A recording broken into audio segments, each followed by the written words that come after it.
Mardi 28 septembre 2021, première destination, le Sénégal avec Walf Quotidien. Le journal fait un focus sur le Grand Magal 2021 en disant que Touba sermonne les politiques. Cérémonie officielle du Grand Magal de Touba, élection locale, le Khalife vote l'apaisement, lit-on en manchette de Sud Quotidien. Idem avec l'Observateur, cérémonie officielle du 127e Magal de Touba, les grandes leçons du Khalife des Mourides. Élection, violence, réseaux sociaux. Élection locale, inondation, le Ndigal d'Al-Muntaka. C'est ce qu'il est donné de lire à la une de l'enquête.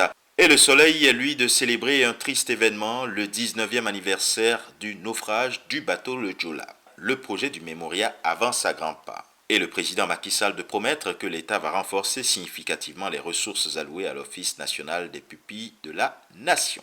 En 19 du naufrage du Joola, lit-on également avec le quotidien, Sidiki renfloue les doléances. Le ministre annonce le renflouement de l'épave et la détermination des responsabilités. Et les autorités s'acheminent vers une loi pour instituer une journée du souvenir. Cap sur le Burkina Faso avec l'observateur Palga. CENI, visite décontractée du président de l'observateur. Gouvernance politique pour Sidoya, opposition et majorité renouent le dialogue. Cette actualité rebondit en manchette d'aujourd'hui au Faso. Dialogue politique, l'opposition et la majorité de nouveau à la table de la palabre. Et de 3, retour de l'opposition au dialogue politique avec le quotidien L'Information pour tous. Et dit Komboigo de dire, les conditions que nous avons posées ont été respectées. Chacun à son rythme, lit-on en manchette du journal gabonais L'Union. Un tour à travers les établissements de Libreville hier, exercice auquel se sont pliés le ministre de l'Éducation nationale et sa déléguée, a montré de fortes disparités à l'occasion de cette rentrée des classes, entre ceux dont les élèves en classe d'examen ont débuté les cours et les autres qui en étaient encore au stade des inscriptions et réinscriptions. Bref, c'est de façon graduelle que va s'effectuer ce retour dans les salles de classe.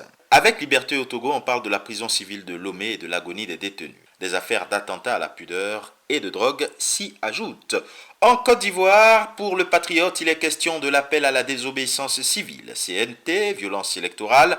Alassane Ouattara dit « J'ai été profondément choqué ». Et dans la foulée, le journal propose dans ses colonnes ce qu'il dit de Bédié, Gbagbo et Soro. Le numéro 1 ivoirien en manchette également du nouveau réveil. Interview du chef de l'État dans Jeune Afrique, la Côte d'Ivoire virtuelle de Ouattara. Réconciliation nationale, Ouattara pour la première fois après le retour de Gbagbo dit « Je ne veux pas le juger, ses actes parleront pour lui ». Nous échangeons souvent au téléphone. C'est ce qu'il est donné de lire à la une du Jour Plus. Au Cameroun, carnet noir avec l'émergence, Ibrahim Mbombo Ndioya, 1937-2021, le sultan s'est éteint à l'hôpital américain de Paris. Le journal revient sur son parcours et ses combats. Ibrahim Mbombo Ndioya, vive le roi, lit-on en manchette du Messager. Et la voix du Noun de proposer une édition spéciale. Le grand roi s'en est allé.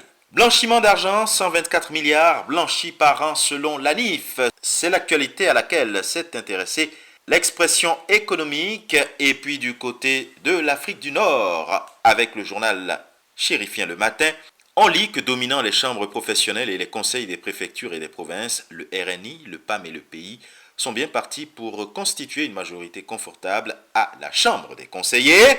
Et ce sera tout pour aujourd'hui. Mais encore, prudence, vigilance et surtout, n'oubliez pas les gestes barrières. À demain.